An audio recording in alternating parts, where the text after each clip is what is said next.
Hey everybody, I'm Nick Armstrong. I'm the lead organizer for Fort Collins Comic Con, And I'm Ben Clark, the vendor coordinator for Fort Collins Comic Con. and we wanted to put together a quick video presentation for you about all the things that you can expect from FC3 2025 as a vendor. So this year, April is gone. We're here in May. It's or whenever you're watching this for time traveling, that's fine too. We have a lot of things that are going to lead up into Fort Collins Comic Con 2025. We're opening our applications today. Now, this is going to look a little bit different than we've done it in the past, and there's a reason for that. Mostly, we don't want to stress you out. We're giving you a little bit of extra time to get in your information, get information into the form fields, change things, upload things, make your logos, and all the rest of that stuff. And it we're really giving you that extra time so that you don't feel stressed out today that there's only a small window of time to put in those booth sales and things like that. So we don't want to do that to you. What we want to do is help partner with you on this process because we know it's stressful. There are a limited number of booth spots available, and we want to be as fair as possible throughout this entire effort. So we are here to help you along that process so that it's as fair as possible. Um, Also happening in May, we're going to do some panelist calls. We're going to do some vendor trainings like this one, specifically around marketing. And I'll also include some marketing information in here with you. Ben and I are going to talk about some of the other information that you'll want to know. And as you spread information about the con, because it's really about this community effort that makes the con successful, uh, we're going to talk about how you can get in and volunteer, how you can look for the schedules and other things like that, volunteer training. All that stuff will happen in June. And then we release the schedule in July, and badges go on sale in July. And there's also volunteer training. So there's tons and tons of time to talk with the team, get in front of us, have some feedback or share some ideas. And we love to have all of that. And then August 15th through 17th this year is the con. It's 2025. We're so excited to have you here. Ben, take us All right. away. What does the All day right. look like? So we do have some day of schedules. We wanted to get that recorded here early. So on Friday, there's no public sales. You'll have that time to set up your booth, make sure that you're there for load in. Starts at 3 p.m., ends at 9 p.m. And then Saturday, we start the show. You can access as a vendor the hall at 9 a.m. And then vendor halls open to the public at 10 a.m. And then we'll close down for the evening at 6 p.m. And then on Sunday, we've got to talk about loadout and things like that. We have vendor hall access at 9 again. Vendor halls open at 10 again. Vendor halls close at 6 p.m. But that's when loadout begins. And then that will go until 8 p.m. So we'd like you to keep yourself put together and actively part of the show through the end of that 6 p.m. period. But then we will make sure that you have time to load out as well. And then with booth pricing this year, we have a normal category that gives you a 6x3 table, a plastic tablecloth if needed, a booth space that's 7 foot by 6 foot, and then 2 chairs. So that'll give you plenty of space to sell your wares and show off your fun artwork. And then with power, the only change really is that you'll have access to power, but you will need to bring your own power strip and extension cord to reach that. So We great. have seen in the past that even though we've provided some power cords and power strips like that, based on everybody's setup, it's a little bit tricky to know exactly how things work out. So if everybody brings their own power strip and extension cords, then it can help. We might not end up using it, but make sure if you do bring one that you label it as yours so that it goes home with you too. All right. Yeah. So there are some very important things to know as a vendor at Fort Collins Comic Con. We have booth sitters that are available to help you and keep your booth manned during the event. They are able to, we'll have a Ask Me flag, and we have specific booth sitter volunteers who are able to watch your booth so you can go take a bio break, go grab drinks or snacks from our vendor hall, or various things like that, which leads me into my next topic, the vendor snacks. We do have a special volunteer break room that vendors can access. In this room, we'll have snacks and beverages. We're trying to take into account some dietary requirements, but the main thing is just be mindful and share well, and so that everybody can make sure they have the snacks they need.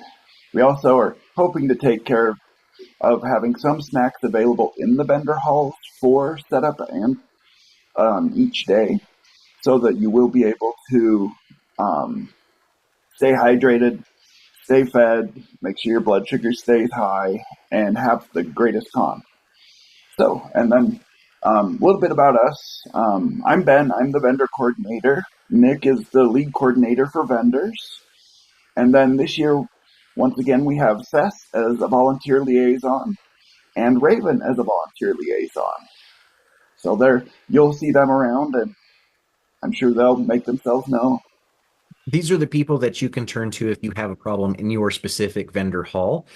They will be there. They have walkie-talkies and connect to us and security throughout the entire event. So if there's anything that you need, feel free to flag one of them down and we will be able to help you quickly. Our organizing team will most likely be in cosplay. So a lot of us will be in various forms throughout the weekend, but you can look for one of these friendly faces, and almost any one of them will be able and willing and ready to help you. Each one is a part of a different team, and so if you're asking them something that's maybe not in their wheelhouse, they'll just get on their walkie-talkie and talk to one of us who are part of the vendor team or another team that's relevant, and we'll be right there for you. So I want to talk about a little bit about how we promote. Um, and we distribute our posters throughout Fort Collins, Cheyenne, Laramie, Loveland, Longmont, Greeley, LaPorte, Windsor, Wellington, and even more. And we do that usually twice. We do an early poster run and we do a secondary poster run to hit the spaces that we might have missed. We're also going to be doing something specific for cosplay events throughout the weekend. We are partnering with different radio stations. KRFC is offered to help give us some promotional time. We've got some blog interviews going out there, schools and nonprofits. We put ourselves on calendars. We do podcasts. Some of you have interviewed with me on that. We're going to be opening that up again as well, starting probably in May and into June. And then we also do some shared marketing with some of our partners. For events, we do the Teen Self-Care Fair, the Free Comic Book Day, Autism Resource Fair, Greeley Monster Day, Star Wars Day, and more. We're out there. We're in force. We have our flyers, our promos, and we just show up. We show up with stickers. We're at all sorts of different events, and we just like to be out in the community. Uh, Folks can also volunteer for our con and get into the con for free. This is a big draw for students or bigger families that have a lot of kiddos that want to come to the con and may not be able to afford that. We understand that we've purposefully kept our badge prices really low to make sure that anybody who wants to come and attend can, and that also they have a little bit more money to spend at the con. We've seen that over the course of the number of years that our average attendee spend is right around $75 to $100. So the average attendee comes, and that's not including the badge, that's not including any food or lodging or anything else like that. At the con, they're spending about $75. So we know that the lower badge prices and also the ability to volunteer to get into the con help keep some of that money coming towards vendors, which is a great thing because helps make sure that local art is a priority for us as well. And then we also have over the last couple of years implemented a reduced fee badge on Sunday afternoon, and that's why it's so important that you sort of stick around until the closing of the con, because if you do, we know that there's also a late afternoon rush that comes through, and people tend to look for art that they missed the first time through. So some important dates. Our booth application opens today. This is we're releasing this on Monday, May 5th. Whereas a week later, they're going to give you a week for putting in all of your applications, all of your uploads, and all the rest of that stuff. Our team is going to go through and look at those applications. We're going to evaluate and make our first selections for approvals. We have roughly around 120 or so available spots that are just open for vendors.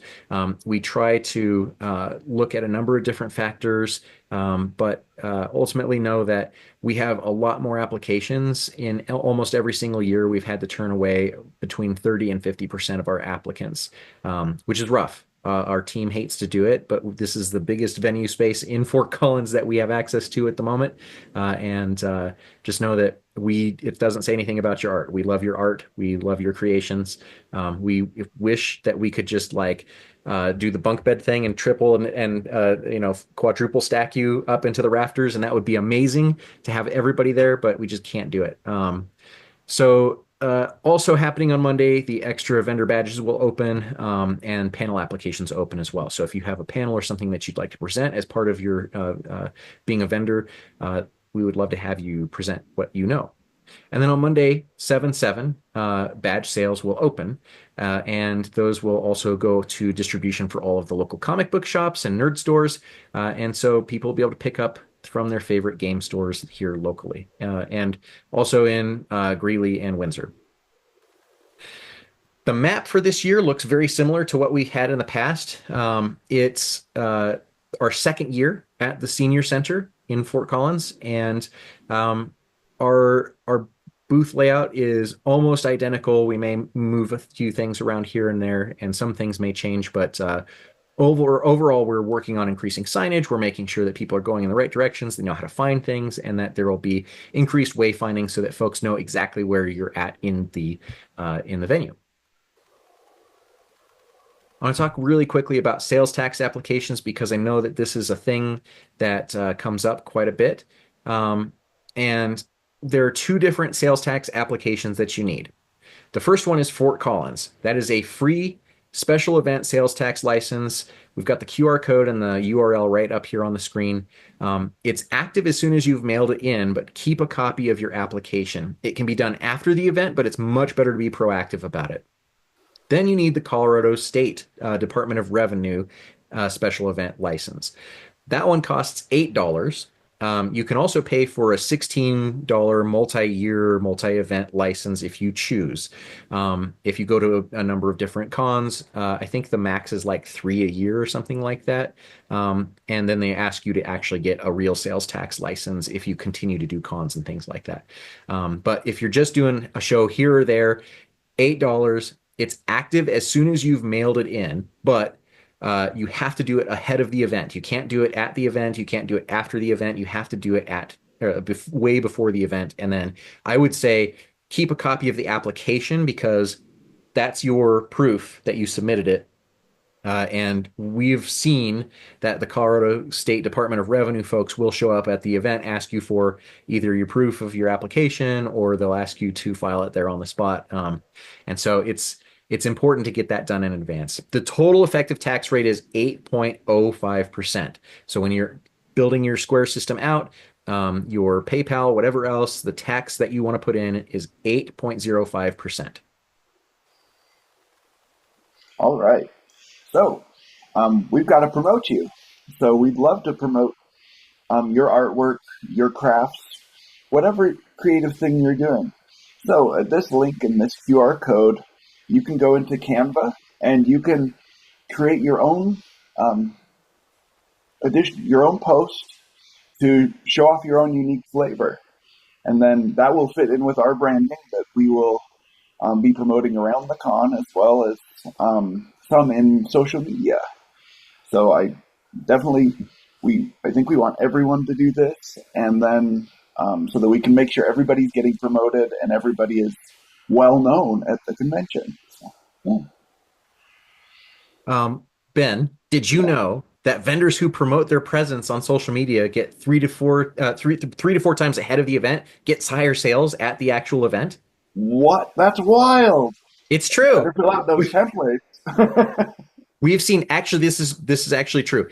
We're not just blowing smoke. This is a thing where if you have promoted yourself and your appearance at the con, your audience will actually show up at the con as well if they're here locally. But also, as we promote you, it amplifies that and it gets people in to look for something specific. And you never know, like somebody will find their fandom online or they'll find something about you that they like, and they will come and stop by and visit you. And the more that those posts are out there for you, it's actually really beneficial, not just for the con, but for you as an artist to have that sort of presence so that they do stop by and know your work and want to shop with you. And this is really effective if you have on, and we have a number of different templates in that social media template where you can actually put your artwork side by side with your photo of your booth or anything else like that. We've also heard from, and we've done this for a number of years, and since 2015, and vendors that are really successful in between shows tend to do at least two of these things. They have an email list that people can sign up to, and this is so fans of your work can find out about the new work that you're putting out into the world. And they also do some sort of social media. It doesn't have to be all of the platforms, right? So you don't have to be on Instagram and LinkedIn and TikTok and whatever else. You can be on the one that you are a rock star at, and that's just fine. But as long as you have something that's a regular presence out there, that is a really good driver for your success. We also see that Patreon is a useful mechanism for combining at some of those things. You'll still need a little bit of social presence along with a Patreon, but if you're putting your work out there on a regular basis, I've also seen that people are willing to pay for folks' art that they really enjoy, and they will pay that subscription fee to find prototypes or the newest, they want to be the early adopters. They want to find out about it first.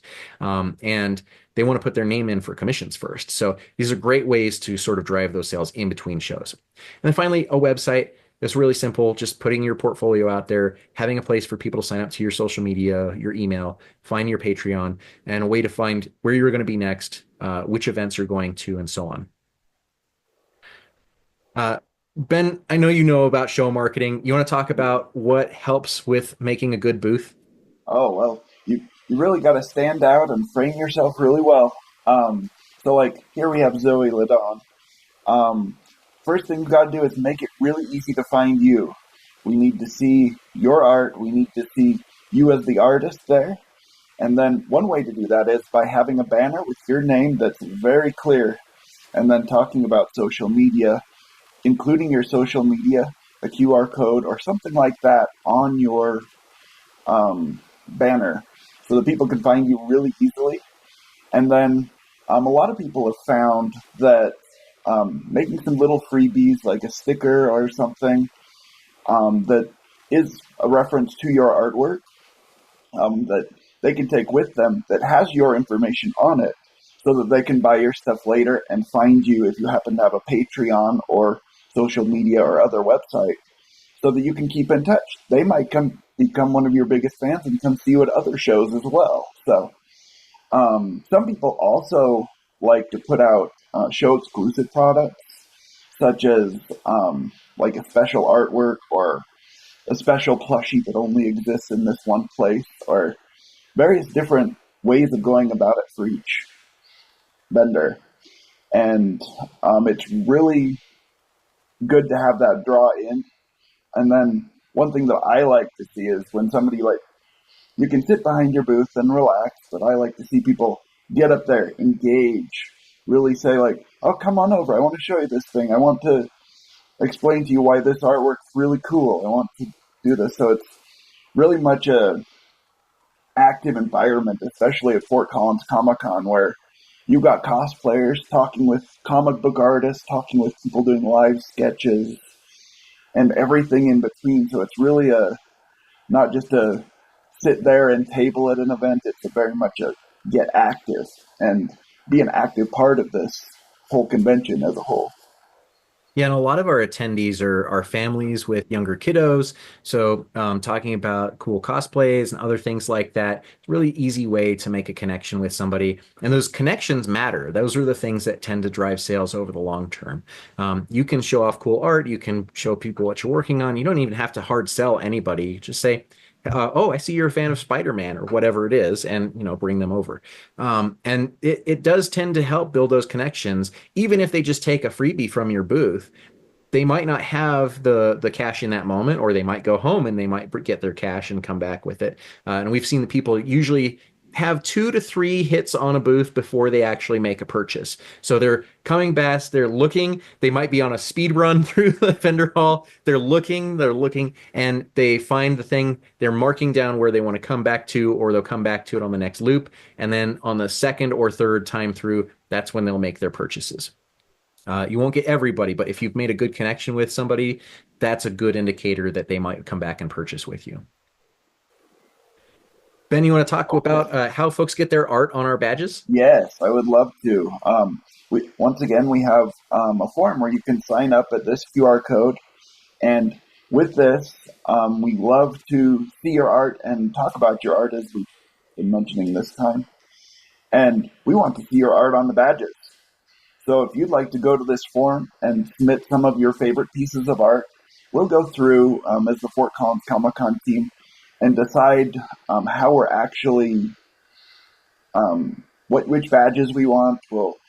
I think we have like 8 or 9 badges each year for various special guests and various vendors, volunteers, all of the people that make this con happen.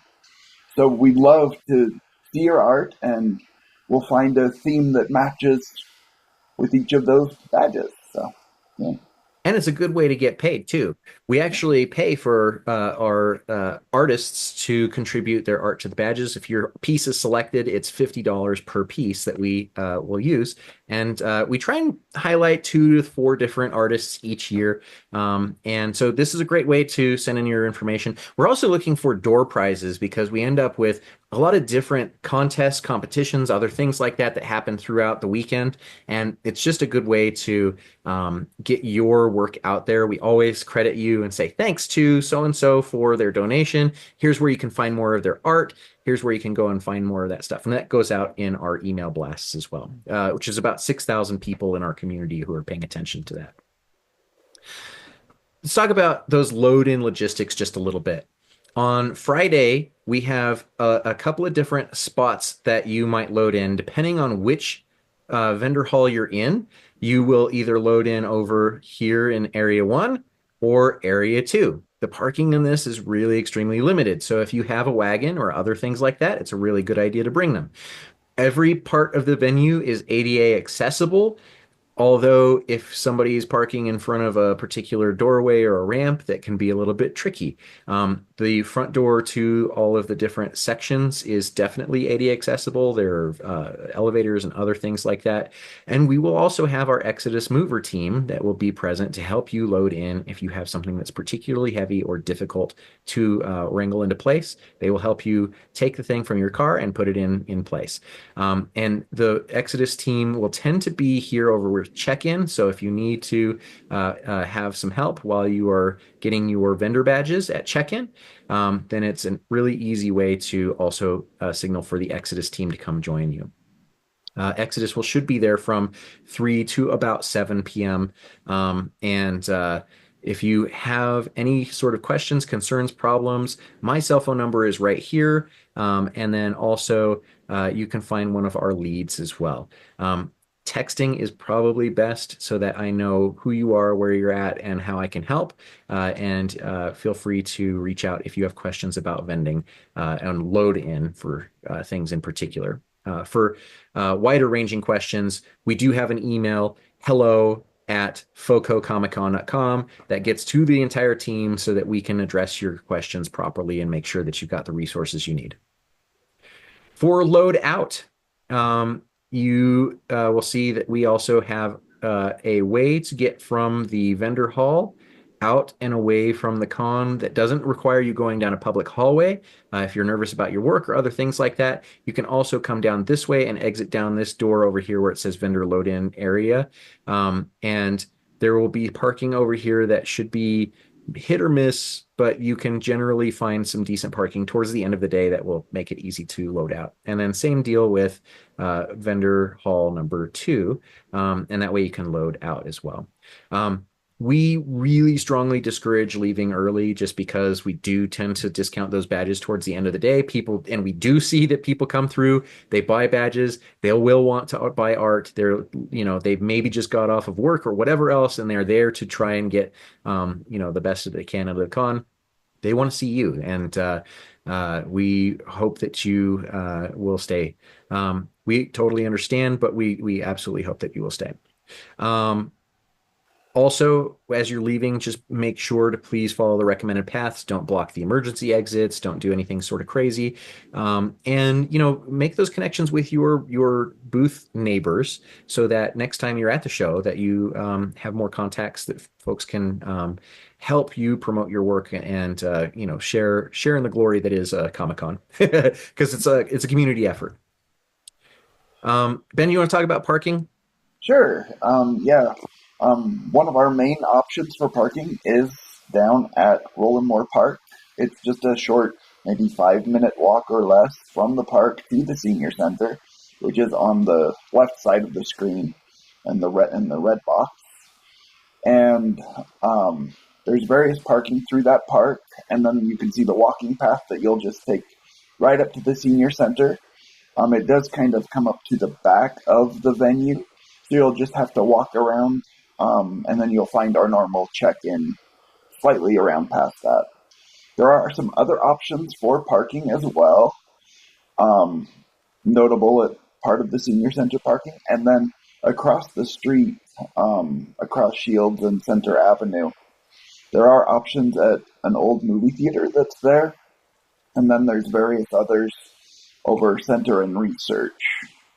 And then, of course, right across the street, we have lots of food options, lots of places like you can see on this map. You can see Totally 80s Pizza is over there, and they usually do a good deal for our convention.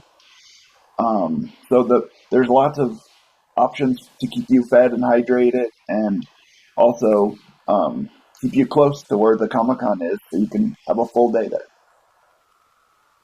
So parking is going to be rough. It's a Fort Collins venue. We know this. If you can carpool after you've loaded in your stuff, we highly encourage it. We're actually going to have we're working on getting a room rate with the Hilton. And so there's a number of different places that you'll be able to stay.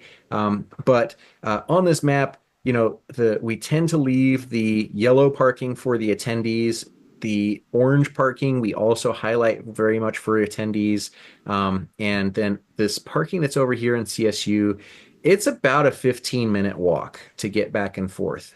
It's about a 5-ish minute walk from the park from Roland Moore. So really, if you do need the accessible parking, please take advantage of it. We're going to do our best to make sure that that's held for you. We have the entire space and run of the senior center. There is no other parties in that space besides us during the entire Comic-Con. So we hope that you're able to find parking and that's not too terrible of a walk. There's also, if you live in Fort Collins, the buses and other things like that, public transit, and we're right off the main trail system here at Roland Moore. So hope to have a lot of different options for you, and that one of them will work for you. The last thing that I will say here is, since we are at the end of our presentation, if you do encounter anything during the show that you have a concern about, questions, please feel free to reach out, talk to us. Our entire goal is to make sure that you're having a fun and successful event.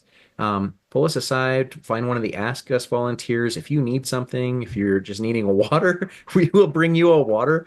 We love our artists. You're the lifeblood of our community. And it's so important the work that you're doing. So we're happy to help and celebrate you. And thank you for being part of our community. Our con couldn't exist without you. And it's so important that you're here with us. And we recognize that. So, Ben, any last words? I look forward to seeing you at the convention and all of you there. Great. Same.